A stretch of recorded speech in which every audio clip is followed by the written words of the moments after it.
Welcome. Kim Searle here, midlife mentor and cognitive hypnotherapist, working with people to help them create emotional calm and mental balance.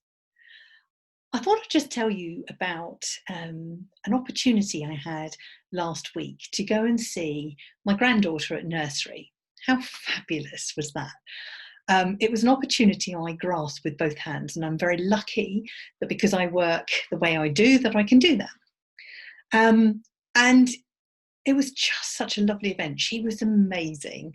Everybody at the nursery seems to love her. She's outgoing. She just gets on with things and generally having a lovely time. And to see so many grandparents there of all age ranges, which was just beautiful. The children were well behaved and they were having a lovely time. It was a beautiful day. Why am I telling you this?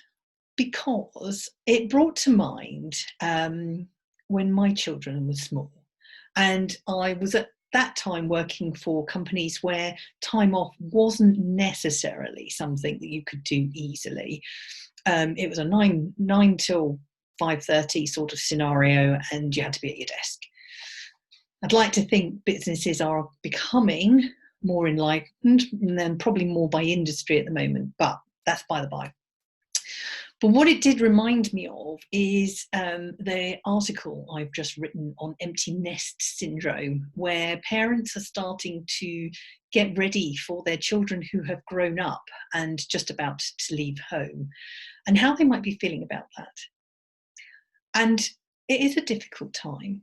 I recount in the article my own experiences with my eldest leaving home, such that by the time the second one did, I was prepared for it in a different way, because they grow up so quickly. They grow up so quickly, and you're busy doing all the things you need to do to look after them, to nurture them, to educate them in the ways of the world and how to be good people.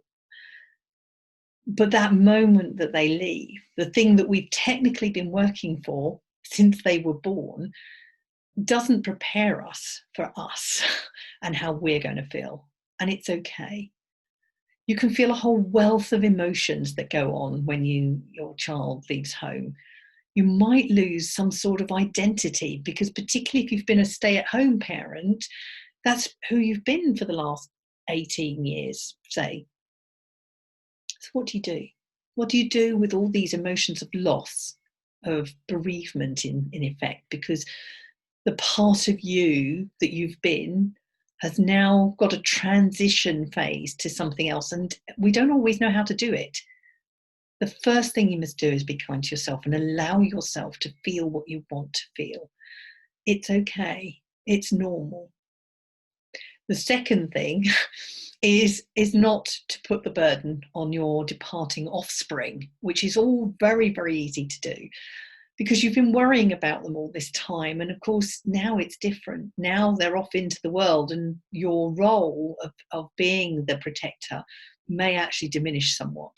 You've done everything you can. You've done what you can. It's time for them to go off. And thirdly, I think it's a good opportunity for us to review who we are and where we're going and what we're doing. And this can help as part of the process.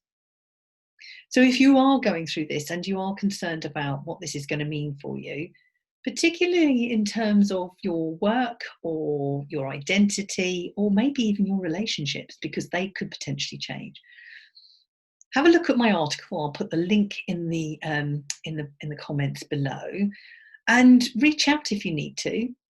Let's have a look at what's going on for you, how we can help you through this, so that you can start to plan the next phase of your life. The next phase, which can be all about you, can start to invest in you. And if you're in a relationship, in you as a couple, because let's face it, we've got lots of years ahead of us, a lot of good years if we use them and invest in them now. Going back to the nursery, they do grow up so quickly. And let me tell you, when you get to the phase where potentially your children have children, that can be great. You have a whole new perspective on children, and they just bring you so much joy. So it's well worth it.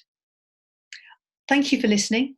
I hope that might be useful to you. Know that you're all right, whatever's going on for you. And just reach out or check my website for the article. Thank you and take care.